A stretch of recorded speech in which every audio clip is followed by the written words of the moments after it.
I drop my overnight bag on Grandpa Arthur's doorstep, my hands shaking so badly I can barely press the doorbell. The folder of medical information I'd hastily compiled spills onto the concrete, insurance cards, and medication lists scattering in the autumn breeze.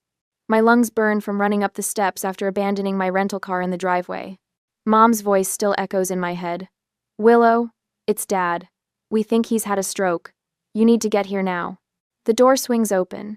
My grandfather stands before me, wearing his favorite cardigan and holding a mug of coffee. His silver eyebrows rise in surprise. Willow? What are you doing here? My knees nearly buckle. Grandpa, you're okay? Of course I'm okay. Why wouldn't I be?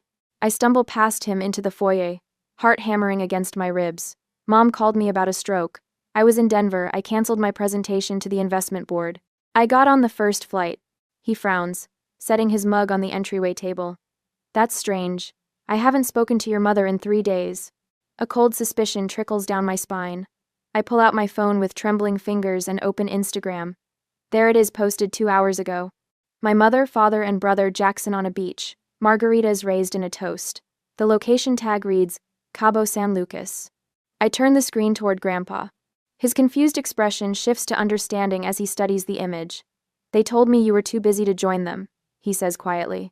That you had important meetings all week. The betrayal punches me in the stomach. They lied to both of us.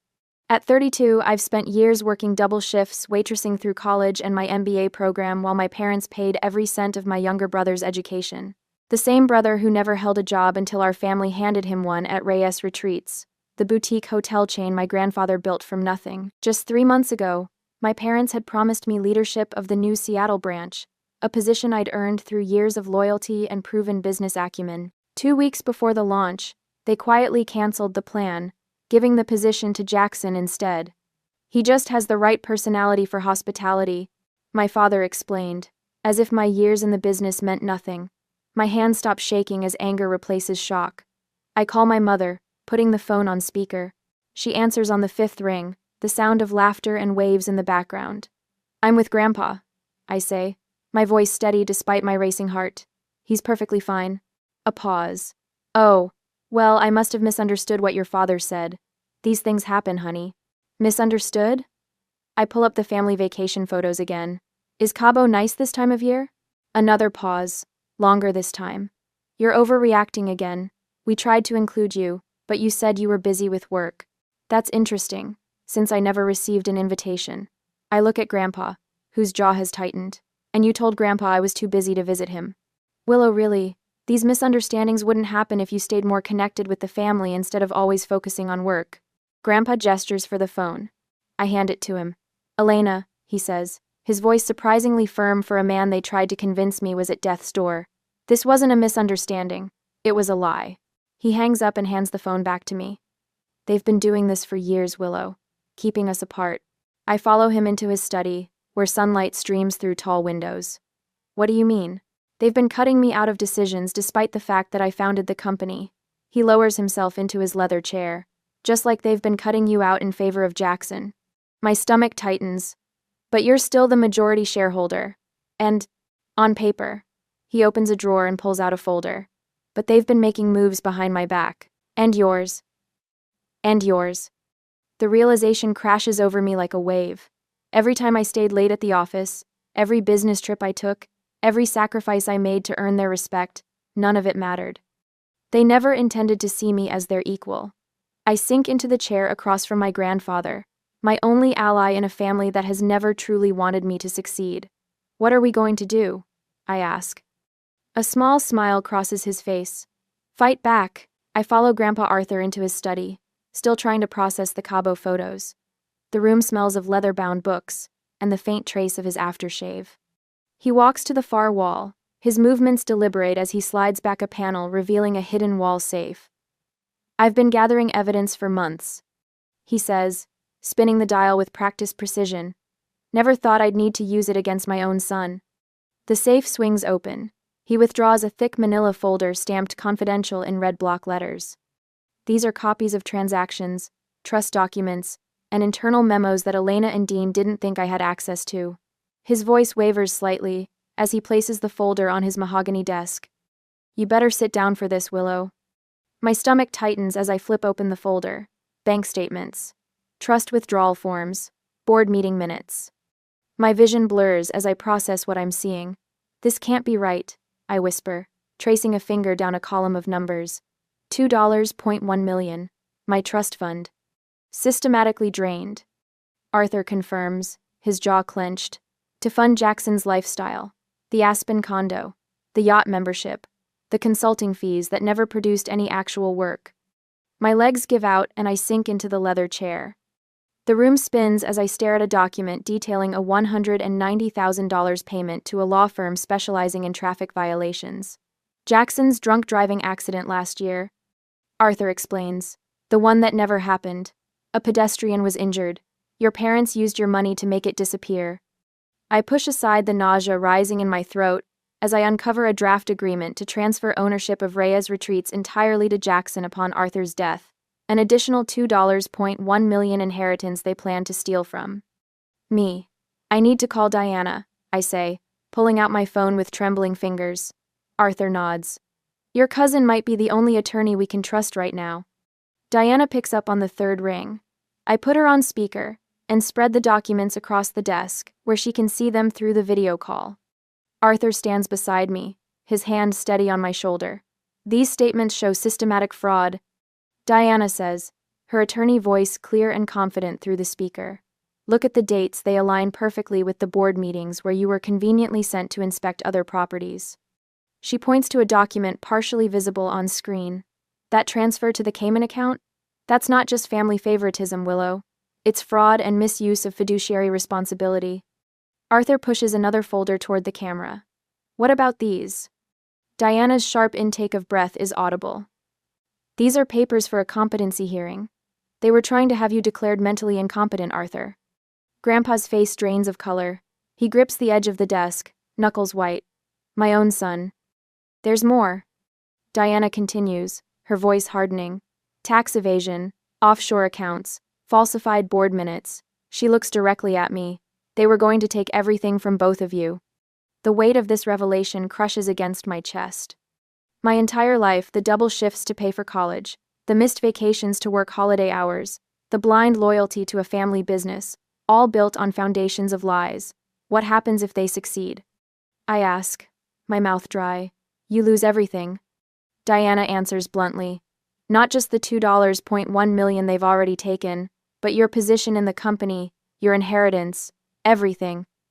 I think about the New York position I turned down 3 months ago. Executive Finance Director at Harrison Hotels, a 6-figure salary, stock options. All rejected to stay with the family business. You'll face financial ruin, Arthur says quietly, while Jackson enjoys the fruits of my 50 years of labor.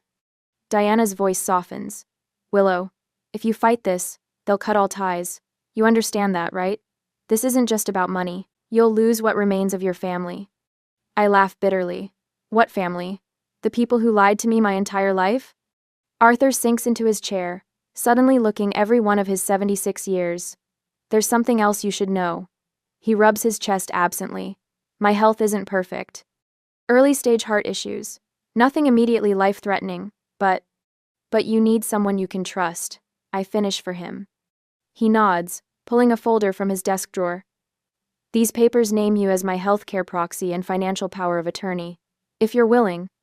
My hand doesn't shake as I take the pen he offers. I sign each line with deliberate strokes, a small victory amid the devastation.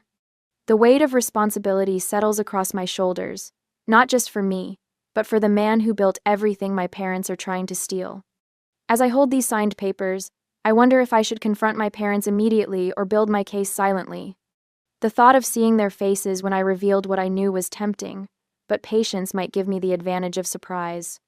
Would you choose immediate confrontation or strategic patience when faced with such a profound betrayal? A week later, the ballroom of the Paramount Hotel glitters with champagne flutes and forced laughter. I stand alone near a potted palm, watching my parents beam at photographers as they announce Jackson as the new CEO of Reyes Retreats.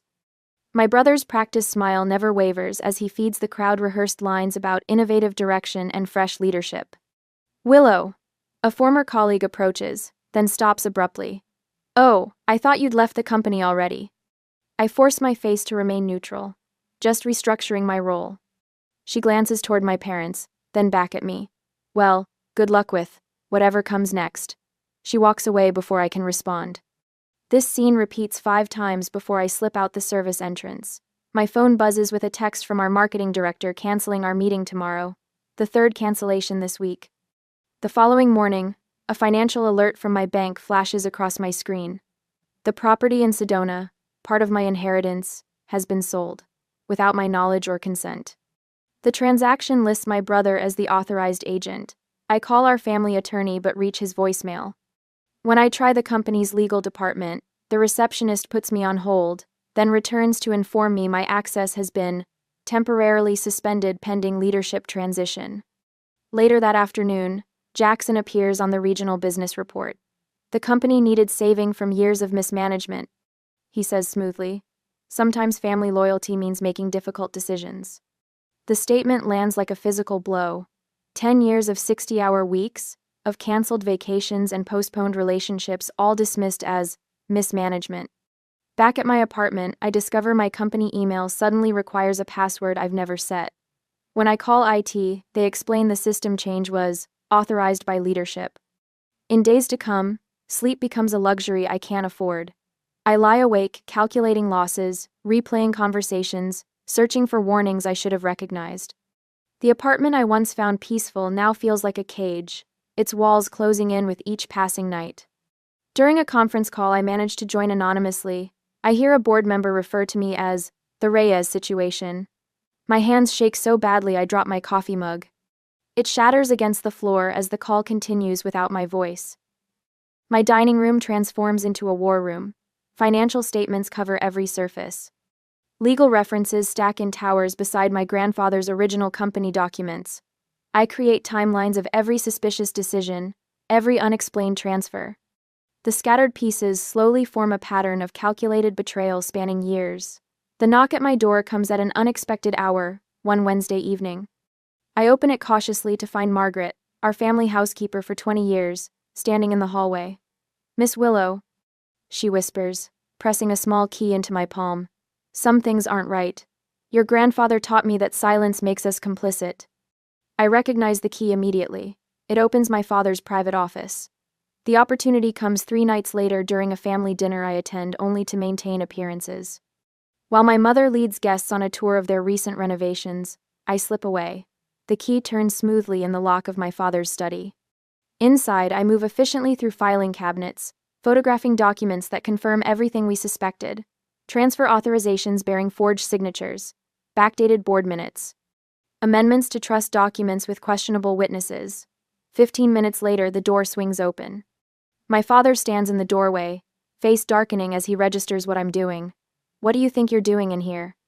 His voice carries the same tone he used when I was 8, and colored on his desk calendar. I continue photographing a particularly damning memo, "Finding the truth you've been hiding from me my entire life." He steps forward, looming over me the way he always has. But for the first time, I don't shrink back. Instead, I stand taller. "Get out before I call security," he hisses, reaching for my arm. I hold up my phone, screen displaying the dozens of images I've already captured. I've already copied everything I need. His face transforms, the mask of paternal authority dropping to reveal naked fear. In that moment, the strangest feeling washes over me. I'm no longer afraid of his disapproval. The realization is so liberating I almost laugh. "You've always underestimated me," I say quietly. "That was your biggest mistake." Later that night, Diana works through the night organizing the evidence. Her apartment resembles a legal war room, documents spread across every surface as she drafts motions and prepares filings. "I don't want payment," she says when I mention compensation. "Consider this 20 years of repayment for how they treated my mother." Grandpa Arthur arrives with a weathered leather portfolio. "The original company formation documents," he explains. "Your parents thought these were destroyed in the office fire last year." Margaret calls with locations of additional files. "The garden shed behind the pool house," she whispers, "hidden under the flooring. I've watched them hide things there for years." These people, this unlikely alliance of the overlooked and underestimated, stand with me, not because we share blood, but because we share values. The contrast with my parents' manipulation, has never been clearer. In Diana's kitchen, we review the final strategy. A forgotten clause in the original company contract allows for ownership revocation in cases of proven fraud. There's something else, Diana says, sliding a folder across the table. The FBI has already been investigating Jackson's accident. The agent I spoke with believes there's evidence of bribery. The next morning, I walk through the glass doors of Reyes Retreat's headquarters. The receptionist's eyes widen at my appearance. I move past her toward the boardroom, where the quarterly meeting is underway. Behind me, 4 FBI agents follow in silent formation. For the first time in months, a smile touches my lips. I walk into the Reyes Retreat's boardroom, with my spine straight as a ruler. The polished mahogany table gleams under recessed lighting, reflecting the stunned faces of board members as FBI agents file in quietly behind me. My mother's champagne glass freezes midway to her lips. Jackson's smug smile falters. My father stands abruptly, chair scraping against hardwood. "What's the meaning of this, Willow?" he demands. I place my leather portfolio on the table. I'm here to present evidence of serious financial misconduct within Reyes Retreats. The room falls silent. I remove a stack of documents from my portfolio, passing copies to each board member with steady hands. Gone is the trembling daughter desperate for approval. In her place stands a woman with irrefutable proof. These financial statements show systematic fraud dating back 5 years. I say, my voice calm despite my racing heart. Page 3 details how $2.1 million of my trust was diverted to unauthorized accounts. Page 7 shows company funds used to cover up Jackson's drunk driving incident last year. Board member Patricia Morton adjusts her glasses, her eyes widening as she reviews the numbers. This is absurd. My father interrupts, his face reddening. These documents are clearly fabricated. I continue as if he hadn't spoken. Arthur's original contract contains a specific clause regarding ethical conduct. I point to the highlighted section. It states clearly, if evidence of fraud or unethical conduct emerges, ownership may be revoked. Board Chairman Richard Donovan leans forward, his bushy eyebrows drawing together. These allegations are extremely serious, Dean. They're also completely true, I add. I formally request a vote to remove my parents and brother from company leadership, effective immediately. These are... The CFO slides his chair away from my father, a subtle but unmistakable distancing. 2 other board members exchange glances, then close their folders simultaneously. Jackson jumps to his feet, knocking over his water glass. This is ridiculous. She's fabricated everything out of jealousy, because Dad chose me to lead the company. A man in a dark suit steps forward from the line of FBI agents. Mr. Reyes, I'm Special Agent Becker. We have independent evidence regarding the incident in Aspen last winter, including documentation of the $190,000 payment to the victim's family, using company funds. Jackson's face drains of color. My mother stands, smoothing her silk blouse with trembling fingers. This is a family matter that should be handled privately. I move to adjourn this meeting immediately. Chairman Donovan clears his throat. Elena, using company funds for personal matters is precisely why we're having this discussion. Board member Martin Wright, who has golfed with my father for 20 years, turns to him with newfound suspicion. Dean, what about that expansion property in Sedona? Was that purchase properly authorized? My father doesn't answer, sweat beading along his hairline. When the board chairman asks if I want my parents arrested or simply removed from the company, I hesitate. Would justice be better served by public consequences, or by simply taking back what was mine while preserving what remained of the family name? The boardroom door opens. Grandpa Arthur enters slowly, leaning on his cane.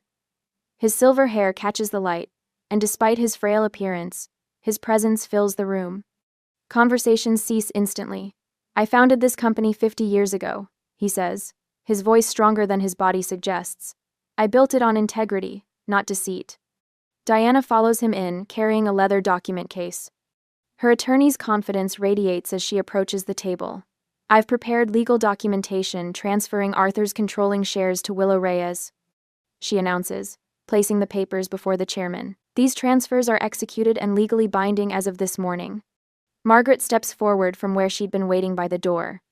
The sight of our family housekeeper in the boardroom causes my mother's jaw to drop. I've witnessed documents being destroyed in the Reyes home. Margaret states firmly, Financial papers, contracts, and correspondence that Mr. Dean Reyes specifically instructed me to burn. I kept records of dates and descriptions. The chairman reviews the transfer documents, then looks up at my grandfather. Arthur, are you certain about this decision? More certain than I've been about anything in years, Grandpa replies. The vote is swift and unanimous. My parents and Jackson are removed from all company positions, effective immediately. I stand at the head of the table, the position my father occupied just minutes ago. The weight of the moment settles on my shoulders, not as a burden but as a mantle I was born to wear. Across the room, Jackson's confident smile completely dissolves as comprehension dawns. His eyes dart between the FBI agents and the board members, searching for an ally and finding none. My mother's carefully applied makeup runs as tears stream down her face. This will destroy the company, she whispers. But the board members who have seen the evidence remain unmoved by her performance. My father pushes back his chair and stands. This meeting is over. We'll be contesting these ridiculous allegations. He turns toward the door, but finds 2 FBI agents blocking his path. Dean Reyes, we have some questions regarding tax evasion and misappropriation of funds, Agent Becker says. I gather my documents and address the room. I'm calling an emergency company-wide meeting for tomorrow morning at 9. Every employee deserves to know what's happening and that their jobs are secure. I meet my father's gaze directly. Some things are about to change around here. The text on my phone screen is simple but loaded with desperation. We need to talk before this goes any further. Dad's office. 7 a.m. I delete my mother's message without responding, but I'll be there, not because they deserve it, but because I want to see their faces. At precisely 7, I stride into my father's office. The space feels different now, smaller somehow. My parents and Jackson look up as I enter. Dad sits unnaturally straight behind his desk, his usual commanding posture now appearing forced. Mom's eyes are red-rimmed, tissues clutched in her hand. Jackson paces by the window, stopping mid-stride when he sees me. Willow, please sit down, my father says, his voice uncharacteristically soft. We want to explain everything. I remain standing. I've heard enough explanations for a lifetime. You're overreacting, Mom interjects, dabbing at her eyes. We've always had your best interests at heart. By stealing my inheritance? By trying to have Grandpa declared incompetent? Dad spreads his hands in a placating gesture. Look, we can reach a compromise. We'll make a public apology. You can have shared control of the Seattle properties. In return, you drop the most serious charges. Think about what you're doing, Mom adds, her voice hardening despite her tear-stained face. The scandal will destroy everything your grandfather built. When that doesn't move me, she shifts strategies. Your behavior shows you're unfit to lead. Perhaps we should revisit Arthur's competency evaluation. He clearly wasn't thinking clearly when he transferred those shares. The old Willow would have flinched at this threat. Today, I smile. I've already met with the major investors, I say, pulling a folder from my briefcase. They're fully aware of the situation and support my leadership. I lay out statements from hotel staff across the table. These are testimonials about improved working conditions since I took operational control last week. Turns out people work harder when they're not terrified of being fired for speaking up. My father reaches for the papers, but I pull them back. I'm not here to negotiate. I'm here to inform. I stand taller, no longer diminished by their presence. For 32 years, you've undermined me while pretending to support me. You promised me the Seattle branch, then gave it to Jackson. You helped him through college while I worked double shifts. You stole my inheritance while telling me I wasn't ready for responsibility. My voice remains steady as I deliver the final blow. I don't need your approval anymore. I never actually had it. And Jackson pushes away from the window. This is ridiculous. You can't. Your choices are simple, I continue, ignoring him. Face full charges for fraud, embezzlement, and conspiracy, or surrender all claims to the business and repay what you've taken. I check my watch. You have until the company meeting at 9 to decide. The grand atrium of Reyes Retreats headquarters buzzes with nervous energy as employees fill the space. Sunlight streams through the glass ceiling, illuminating the gathered crowd. I spot my parents and Jackson entering through a side door, their security badges temporarily reactivated for this meeting only. I take the stage, adjusting the microphone. Thank you all for coming today. I'm Willow Reyes, And as of yesterday, I've assumed control of Reyes Retreats following evidence of serious financial improprieties by previous management. A murmur ripples through the crowd. I catch my father's scowl from the corner of my eye. My first action as CEO is to announce a complete restructuring of our company. I pause, meeting the eyes of longtime employees who'd previously looked through me. Effective immediately, we're introducing profit sharing for all employees who have been with us for more than 1 year. The ripple becomes a wave of surprised whispers. Additionally, I'd like to recognize someone whose loyalty and integrity have been instrumental in preserving what's best about this company. I gesture toward the back of the room. Margaret Franklin, would you please join me? Margaret walks forward, her practical shoes clicking against the marble floor. She's worked for my family since before I was born, always in the background, always watching. Margaret is being promoted to executive housekeeper with oversight of all Reyes Retreat properties. Her first task will be to implement a living wage for all housekeeping staff. Applause erupts as I shake Margaret's hand. My mother's face contorts with shock. Margaret was just the help in her eyes. I'm also establishing the Arthur Vernon Scholarship Fund for the children of our employees. Education changed my life, and it should be accessible to everyone in our Reyes family, our real family. As I speak, maintenance workers wheel a cart toward the lobby wall where my parents' portraits have hung for 15 years. They carefully remove the formal oil paintings, replacing them with a photograph of Grandpa Arthur and me at last year's Christmas party, both of us laughing at some forgotten joke. When the meeting ends, employees who once hurried past me in hallways now approach with congratulations and ideas for improvements. My parents and Jackson stand frozen near the exit, their badges already deactivated, effectively locked out of the empire they thought they controlled. Later that afternoon, whispers spread through the office about the settlement my parents signed. The rumors suggest they'll face substantial financial penalties, with the possibility of jail time still looming if they violate the terms. Later that afternoon, I'm reviewing proposals for the Seattle property when my assistant knocks. Your brother is here. He insists on seeing you. I nod, curious despite myself. When Jackson enters my office, he's alone, no parents backing him, no swagger in his step. For the first time since we were children, he looks directly at me, instead of through me. I didn't know, he says quietly, his voice unfamiliar without its usual arrogance. About all of it, I swear. I set down my pen and wait, wondering what happens next to a family shattered by its own lies. A year later, I adjust the presentation slides on my tablet, double-checking the quarterly profits before the board meeting begins. A year since taking control, and Reyes Retreats' profits have climbed 22%. Not bad for the daughter they never thought would lead. The boardroom door swings open. As executives file in, the same people who once looked through me now greet me by name, their handshakes firm, their eye contact steady. Last month, 3 major hotel publications requested interviews. 6 months ago, these industry leaders barely acknowledged my existence. Let's begin, I announce, my voice carrying easily across the room, without the hesitation that once plagued it. After the meeting, I walk through our flagship property, stopping to chat with Carmen about her son's college applications.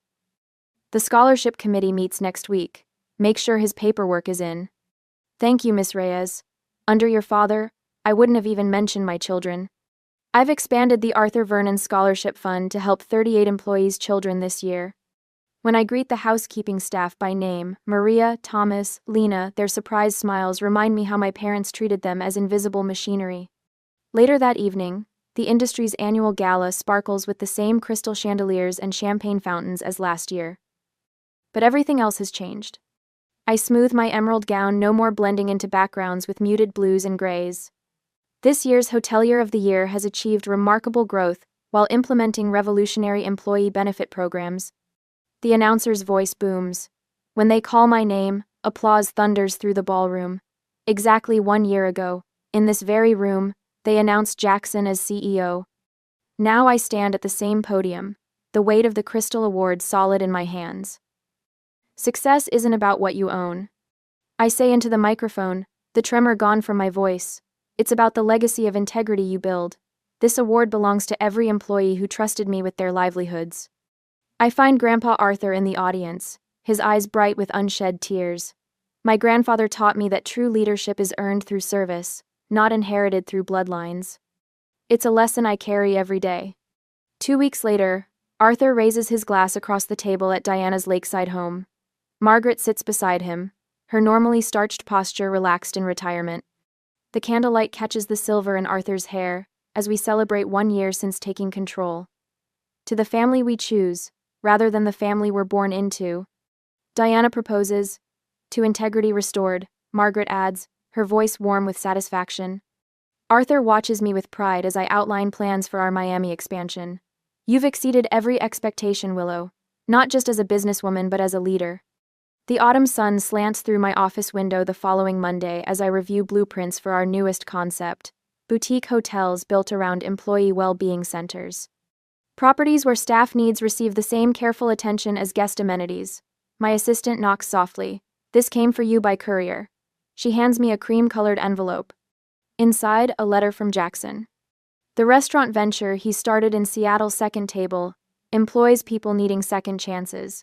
Former inmates, recovering addicts, domestic violence survivors. I learned from watching you rebuild what our parents tried to destroy, he writes. Maybe someday we could talk again? I place the letter beside the photograph I keep on my desk. Grandpa Arthur at 25, standing before his first hotel, holding the business plan written in his careful script. Next to it sits my own vision for Reyes Retreats' future, one built on fairness and respect rather than favoritism and deceit. As I read my brother's letter asking if we might someday speak again, I wonder about the delicate balance between forgiveness and self-protection. Can family bonds be rebuilt after such betrayal? Or is it wiser to cherish what was good, while accepting that some relationships are better left in the past? What would you do?